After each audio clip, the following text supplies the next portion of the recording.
One of the most notable and also brutal criminals of the 20th century, Alfonso Gabriel, better known as Al Capone, even today causes the most heated debate among historians, writers, and journalists.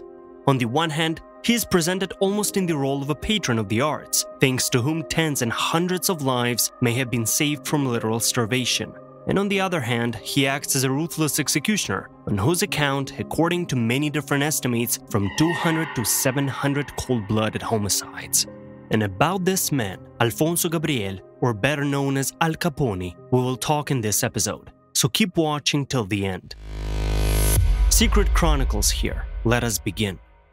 Since early childhood, the boy was the fourth child in the family. Born to a couple of Italian migrants, was famed by a bold and very aggressive character. So the road of the young resident of the gangster quarter in Brooklyn, New York, was practically known from the very dawn. Already as a teenager, Al Capone joined a gang called Five Corners, which was engaged in extortion and the organization of illegal gambling.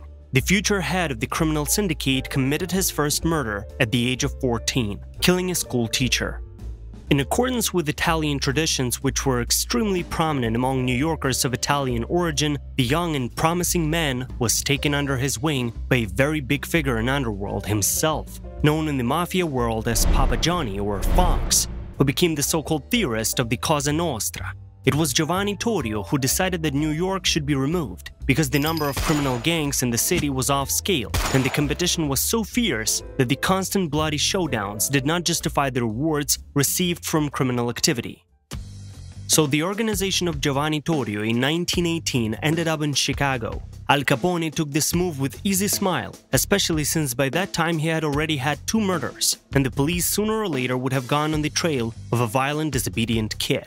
It was exactly in Chicago that Al Capone gradually climbed the career ladder in the mafia, going from an ordinary bouncer to Papa Johnny's closest confidant. Life turned out in such a way that the head of the Chicago Mafia himself received 2 assassination attempts on his own personage, and then a serious wound in a shootout. Be it as it may, Giovanni Torrio decided to retire, handing over his affairs to Al Capone. At that time, the gangster was only 26 years old, and his gang by that time numbered about 1,000 people.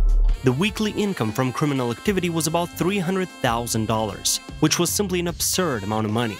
Here, the prohibition law adopted in the United States also played into the hands, so Al Capone quickly got his bearings, organizing underground bars and generally underground trade in booze. Meanwhile, the mafia boss himself dealt with competitors and any cases of disobedience more than cruelly. According to some testimonies, Al Capone personally pierced the guilty hands and bodies with knitting needles, took part in torture and reprisals. Prostitutes who were guarded by the Al Capone gang were personally tortured by the boss with lit cigarettes for their offenses, and the most notorious competitors and violators could be left without hands. Actually, neither Al Capone himself nor his subordinates stood on ceremony with anyone, so the power of the mafia boss in Chicago was simply infinite. Everyone in underworld and outside of it understood what awaited those who opposed his rules. What's more is that Al Capone dealt with his subordinates with no less cruelty, if some sins appeared in their biographies. There is a known case when the boss beat and cursed his own bodyguard, Frank Rio. It seemed that the insulted guard should harbor a fierce grudge against his boss and conceive a plan for revenge. This is exactly what several members of Capone's gang decided, who offered Frank a scheme on how to deal with the bloodthirsty boss. Although in reality, the beating of the bodyguard was the idea of Al Capone himself. In this way, he decided to find out who in the organization was plotting against him not the most pleasant plans. Having identified all the dissatisfied members through Frank, Al Capone conceived an inherently diabolical plan of revenge. The boss invited all the traitors to the most expensive restaurant, where a luxurious feast lasted for several hours. Traitors were given simply the best dishes, watered with the most expensive liquor, served gangsters by the most beautiful girls, by the way. True, at the end of the feast, all those who conceived the assassination attempt on Al Capone, those close to the mafia boss, first beat half to death with baseball bats, and at the end they completed the job by shooting everyone of traitors in the head. The most monumental showdown began with the adoption of prohibition. In October of 1924, a gang of northerners led by O'Banian stole a huge batch of whiskey. Al Capone immediately took advantage of the situation to eliminate the competitor. He personally went to the flower shop where O'Banian was sitting and shot him in front of dozens of witnesses. True, the police could not find a single fact. It was at the time of the murder that all the witnesses blinked, believe it or not. But the close confidant of the murdered leader, Jamie Weiss, who was also a partner, vowed to avenge the death of his friend. In the underworld, Weiss had his own signature way of killing. The secret was that the intended victim was seated in the front seat of the car, and the killer settled in the back. When the car started, the doomed man was shot in the back of the head. In the language of mafiosos, it was called "took for a ride." But despite everything, Al Capone not only survived the assassination attempt organized by Weiss, the car was shot with a machine gun, but as soon as in 1926 he managed to destroy Weiss himself. From that moment on, just one competitor remained in Chicago, Moran's group. It was the massacre of that mafia that became the famous massacre carried out by Al Capone's gangsters, the so-called Valentine's Day Massacre, as it's commonly known. So this is what exactly happened. On February 14, 1929, several Al Capone's gangsters decided to destroy the Bugs Moran gang. False police broke into the warehouse of alcohol, which belonged to Moran. His henchmen, seeing the guards, immediately faced the wall, raising their hands. But Al Capone's gangsters simply shot their competitors and quietly left the warehouse. By the way, for this, the organizer of this massacre, McGorn, nicknamed Machine Gun, still had to answer for his crimes. He was shot dead 6 years later, and someone threw a valentine on his body. Thus, the name appeared. Let's add that Al Capone in Chicago even organized the election of his mayor. His henchmen went from house to house, forcing voters to mark the name of the candidate Klenia on the ballots. When one of the residents called the police, Al Capone's own brother was killed in the ensuing shootout, who was given the most magnificent funeral in the history of Chicago. Suffice it to say that only the coffins were trimmed with silver. Regardless, but the right candidate passed and did everything that Al Capone ordered him to do. Also, when Klenia was guilty of something, the mafia boss personally came to the mayor's office and began to beat the measure in front of the police. At the same time, the police were sharply interested in something else that was happening behind the curtains. It is known that Al Capone in Chicago bought almost everyone, from the mayor to the prosecutor. And once again, we repeat that the power of the mafia boss was unlimited and partially thanks to incredible cruelty and, consequently, fear by others.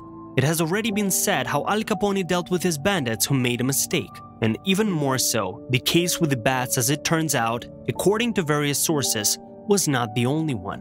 In the same manner, Al Capone dealt with two of his close subordinates who were guilty of something. For them, as in the case of Operation Frank, an expensive restaurant was ordered, and at the end of the feast, a beautifully designed box was brought to the boss.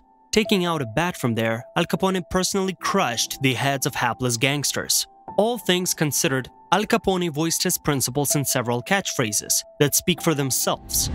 I don't know what justice looks like, but I know what my own chair looks like. In essence, the lawlessness that Al Capone organized in Chicago gradually began to tire ordinary citizens. No one could feel protected, and the corrupt and bought police could not investigate the crimes committed by Al Capone's gangsters, who were all over. At the same time, it must be said that it was Capone who first organized free canteens for the unemployed, which during the Great Depression saved hundreds and thousands of people from starvation. But this altruism could not overshadow the dark trail that Al Capone left in history. Despite all the efforts of the FBI, it was not possible to bring the mafia boss to justice. Perhaps this played a cruel joke with Al Capone. Convinced of his own safety, the head of the underworld of Chicago punctured on trivia by passing off tax, for which he received a full term. And only imprisonment led to the loss of power within the neighborhoods of the huge US city, and he himself, having experienced several severe consequences of the syphilis received earlier, began to, with no holds barred, inadequately react to the surrounding reality. And after suffering a stroke, he was released altogether, since he was openly truly sick and didn't have influence anymore. In Chicago itself, law and order reigned, and the organization created by Al Capone gradually disappeared from the celestial sphere of the underworld. Sadly, a few decades later, many began to challenge the insane cruelty of the mafia boss, trying to turn him almost into the Robin Hood of the 20th century. And it can be said simply based on this extent from the story. One cold winter evening in a restaurant, a young newspaper merchant, unkempt and shivering, asked him to buy a newspaper, one copy from the pack he carried under his arm. Capone bought all the newspaper from the boy, handing him an amount equal to the monthly wage of a worker. Though it would be more correct to say that supporters of this version forget that with an income of more than $30 million a year, Al Capone did not cost anything to pay this unfortunate boy a 10-year salary, and not just 1 month's salary. And how many lives were destroyed for the sake of such generosity? Many researchers argue to this very day. Thank you for watching our episode. Subscribe and leave a like, and see you soon on Secret Chronicles.